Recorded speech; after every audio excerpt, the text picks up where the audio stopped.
চারু ও মিশকার ষড়যন্ত্র। আজকের পর্বে আপনারা দেখতে পারবেন উর্মি ও জয়ের তর্ক। উর্মি জয়কে অপরাধী বলে সন্দেহ করে এবং তার সঙ্গে থাকার সিদ্ধান্ত বদলায়। জয় নিজেকে নির্দোষ প্রমাণ করার চেষ্টা করে এবং দীপা জয়ের পক্ষে কথা বলে। জয় একটি ঘড়ি নিয়ে রাকেশকে সন্দেহ করে এবং তাকে খুঁজতে বের হয়। দীপা, আরিয়ান ও রাকেশ। দীপা ও জয় রাকেশকে খুঁজতে ক্যাফেতে আসে। এদিকে আরিয়ান দীপার সঙ্গে আগের মিসবিহেভের জন্য ক্ষমা চায়। দীপা তাকে ক্ষমা করে এবং চলে যায়। রাকেশ দীপাকে জানায় যে সে যা করেছে তা তার মেয়ের জন্য।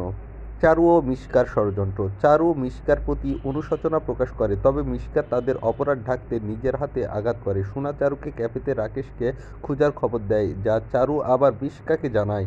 মিশকা ভয়ে আরও ষড়যন্ত্র পরিকল্পনা করে। দীপা ও জয়ের সিদ্ধান্ত।